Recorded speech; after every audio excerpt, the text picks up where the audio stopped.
Paano nga ba kumikita sa YouTube? At magkano ang kinikita dito? Bakit parami ng parami ang mga nagbablog ngayon at maging mga artista ay pinapasok na rin ito? Ang lahat ng iyan ay ating pag-uusapan ngayon sa bidyong ito. Pero bago natin simulan, nais ko muna kayong imbitahan na mag-subscribe sa ating channel at i-click mo na rin ang notification bell para updated ka sa mga bagong usapang kaalaman na ating matutuklasan at kapupulutan ng aral.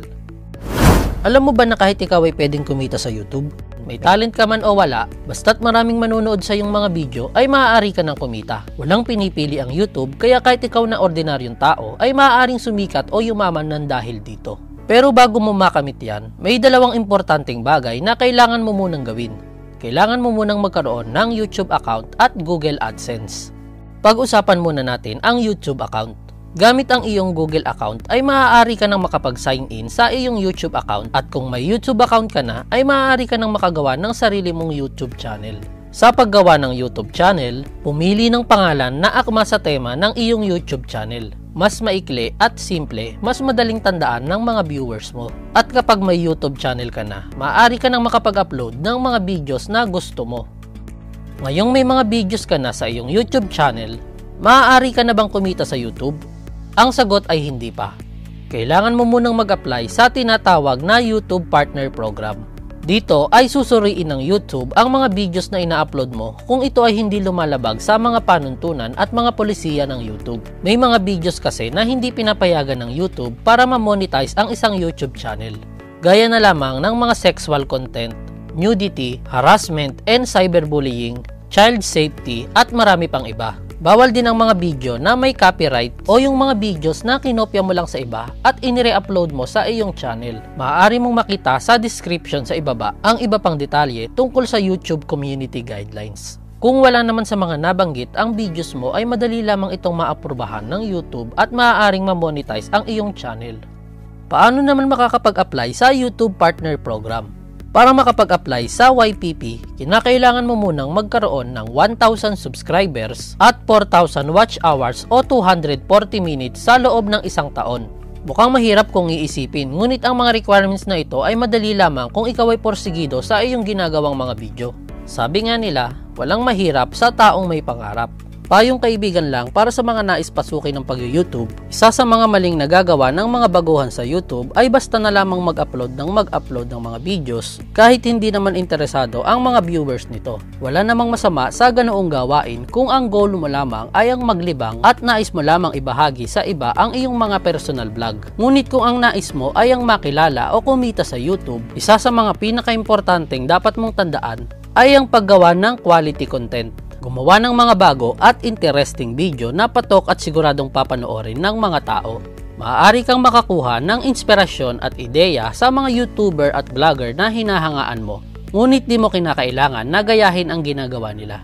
Kinakailangan mo lamang palabasin ang pagiging creative mo at makakagawa ka rin ng mga original at dekalidad na content. Maraming klase ng video ang pwede mong gawin at i-upload sa YouTube tulad ng pagbablog, reaction video, song and dance cover, documentary at marami pang iba. Dagdag payo lang kaibigan, ang gawin mong content ay kung saan ka magaling at kung saan ka masayang ginagawa ito. Isa pa sa mga dapat mong tandaan ay ang pagkakaroon ng consistency. Kailangan consistent ka sa mga ginagawa mong videos upang mas maunawaan ng mga tao kung anong klase ng channel ang meron ka.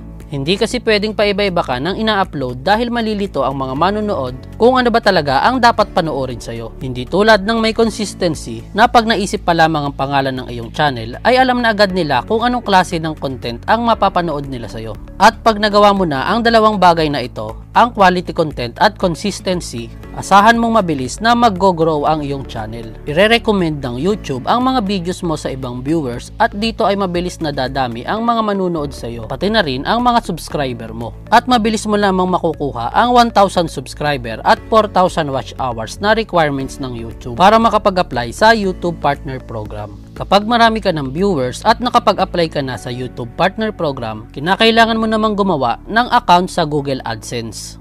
Ano ang Google AdSense? Isa sa mga maling akala ng mga tao na ang YouTube ang nagpapasahod sa mga YouTuber. Ngunit ang katotohanan ay ang Google AdSense ang talagang nagpapasahod sa mga ito.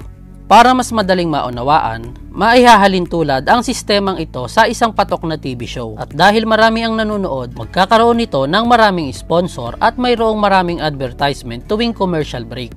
Ang mga sponsor na ito ay nagbabayad sa TV show dahilan upang kumita ang mga artista at production ng nasabing TV show. Ganoon din sa YouTube. Kapag may lumabas na ads o commercial sa isang YouTube video, ibig sabihin ito ay monetize at may kaakibat na kita bawat ads o commercial na lumalabas sa mga video.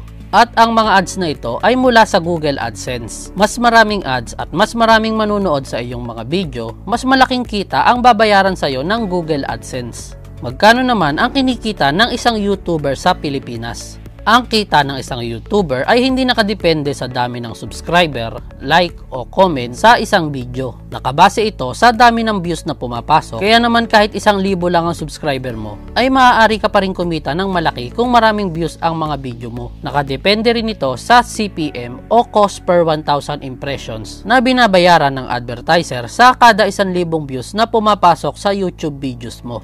Ang CPM sa Pilipinas ay naglalaro mula $0.25 hanggang $2 kada 1,000 views. Kaya naman, karaniwan sa mga YouTuber sa Pilipinas ay kumikita ng estimated 50,000 pesos kada 1,000,000 views. Mas malaki ang CPM sa ibang bansa. Kaya naman kung mas marami kang viewers na mula sa ibang bansa, ay mas malaki ang kita na papasok sa iyo. Nakakatulong din sa pagpapataas ng kita ang hindi pag-skip ng mga viewers sa mga ads na lumalabas sa mga videos mo. Kaya naman, kung ikaw ay isang viewer at nais mong suportahan ang mga vloggers at YouTuber na sinusubaybayan mo, malaking tulong ang hindi pag-skip sa mga ads na lumalabas sa kanilang mga video. Tulad din ng paglabas ng mga ads sa video na to.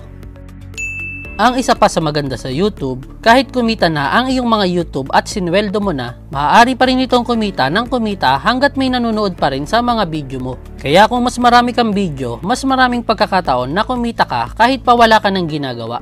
Para ka lang nagtanim ng maraming palay at pagdating ng panahon ay marami ka nang aanihin. Paano naman nakukuha ang sweldo sa Google AdSense? May 3 paraan upang makuha ang sweldo mula sa Google AdSense na ipinapadala tuwing 21st hanggang 26 kada buwan. Una ay ang wire transfer o sa pamamagitan ng bank transaction na direktang idine-deposit sa account mo kung ito ay eligible para sa international wire transfer.